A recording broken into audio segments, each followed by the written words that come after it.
What do you want? All my life, I have endeavored to serve both my house and the realm, and somehow none of it matters. It does seem to me that you've made rather a mess here. Whose side are you on? The old ways call for justice. Prince Darren's dragon was taken to wing.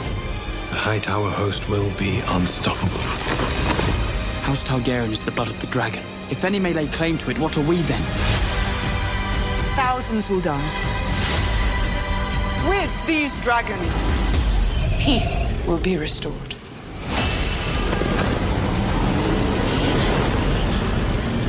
باقي حلقتين بس من المسلسل. انا شايف ان المسلسل هيقفل بنهايه ملحميه محمسه للموسم الثالث، فتعال نشوف الحلقه الجايه هتتكلم عن ايه من خلال التريلر بتاعها.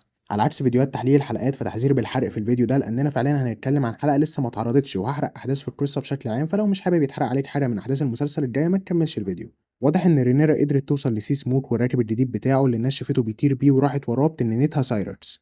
اعتقد ان كل الناس عارفه ان راكب سي سموك الجديد هو ادم اوف هول ابن كروليوس اللي شفناه بيتم مطاردته من سي سموك في نهايه الحلقه اللي فاتت. التنانين كائنات مزاجيه، فمفيش سبب محدد ليه بتسمح ان بعض الناس يبقوا ركاب ليها وبعض الناس لا، ولكن زي ما احنا عارفين في اخر راكب لسي سموك كان لينور وادم يعتبر اخوه من الاب، فمن الممكن ان سي سموك بيقدر يحدد مين من دم راكبه القديم.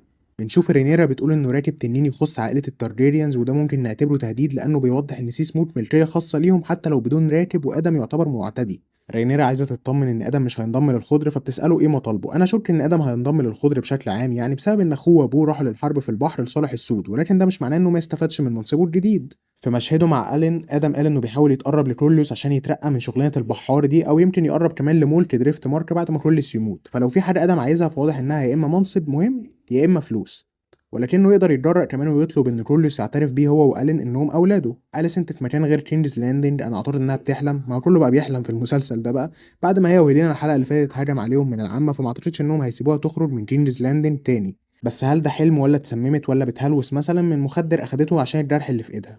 هنشوف. بنشوف أليسنت في فستان ابيض وبتمشي في البحيره دي، فواضح جدا انه حلم يعني. في البدايه كنت مفكر انها بحيره عين الاله، وممكن تبقى هي فعلا، بس بحيره عين الاله اكبر شويه. بعدين عندنا اوسكار تولي خارج بوابات هارين هول.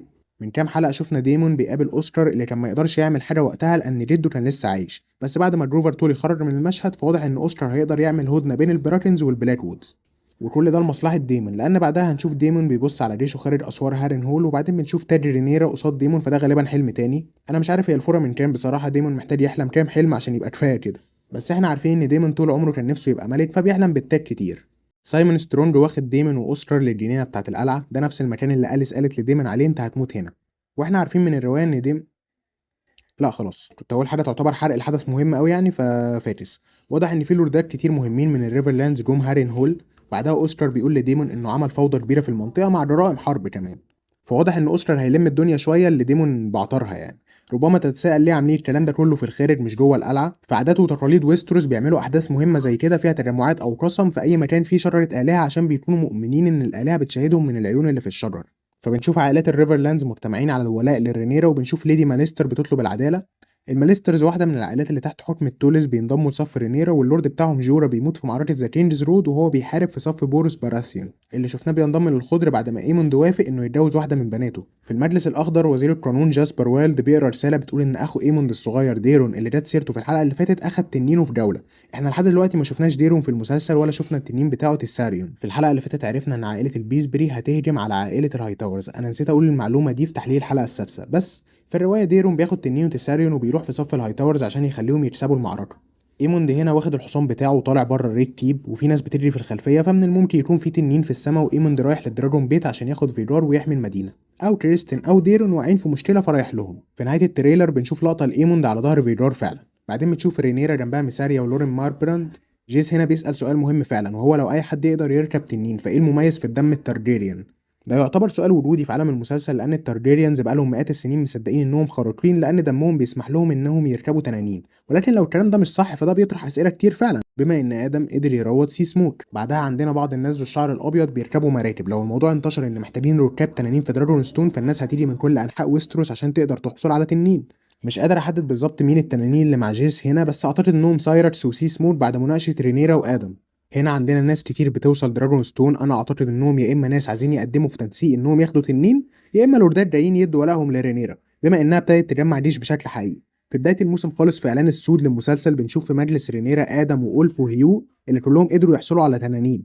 ادم اخد سي سموت وأولف اخد سيلفر ويند وهيو اخد فيرميثور. ميساريا اهي، لا دي ما اخدتش تنين عادي، بس احنا عارفين ميساريا بقى ليها صلاحيه عامله ازاي بعد نهايه الحلقه اللي فاتت. بعدها بنشوف الين اوف هول عند الفالاريانز، واضح عليه انه بقى مساعد كورليوس فعلا ومعاه رساله لحد ربما تكون رساله لكورليوس نفسه.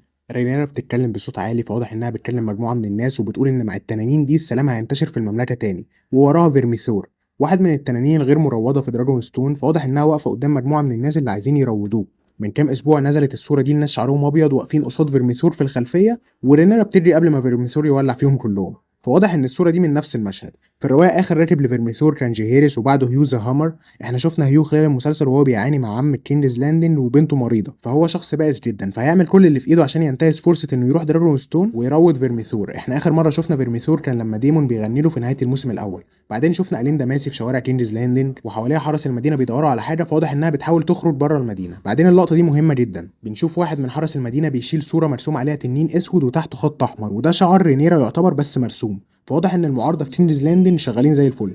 بعدين بنشوف رينا في زافيل وفي ناس قدامها ولكنها بتبص وراها. في الحلقه اللي فاتت بنشوف ليدي جين ارين بتقول ان طلب رينيرا الامير بنتوس انه يستضيف رينا وجوفري وايدون عنده اتقبل، فغالبا في المشهد ده هم رايحين بنتوس. بس تعالى نتكلم في نقطه تانية، هل المسلسل هيخلي رينا تبقى راكبه تنين؟ لان الموضوع ده مبهم في المسلسل لحد دلوقتي، رغم انها في الروايه راكبه تنين عادي. في الحلقه اللي فاتت لما بتشوف الارض المحروقه دي وبتعرف ان في تنين بري في زافيل، فممكن تفكر ان دي فرصتها الاخيره لترويض تنين. في الروايه رينا بيبقى معاها تنينه اسمها مورنينج اللي بتكون واحده من الاربع بيضات اللي رينا اخدتهم معاها زافيل من دراجون ستون. لو الكتاب عايزين يخلوا رينا راكبه لتنين كبير عشان يضيفوا شخص زياده للمعارك المستقبليه، فمفيش غير طريقه واحده انهم يعملوا كده، انهم يخلوها راكبه لتنين بري. تنين بري يعني تنين عمر ما كان له راكب من ساعه ما خرج من البيضه وهو حر. وزي ما قلنا في تحليل الحلقه اللي فاتت ما عندناش غير 3 تنانين بريه، يا اما ذا كانيبال او شيب ستيلر او دري روست. مع نهايه الموسم ده فالاحداث هتسخن بشكل كبير، بس قول لي انت ايه رايك في اللي هيحصل من دلوقتي لنهايه الموسم تحت في الكومنتس. شكرا على المشاهده، ولو عجبك الفيديو اعمل لايك لان ده حقيقي بيساعد، ولو ما عجبكش اعمل ديسلايك عادي، ولو حاسس انك تحب تسمعني بتكلم تاني على الافلام والمسلسلات اعمل سبسكرايب. وبس كده، السلام عليكم.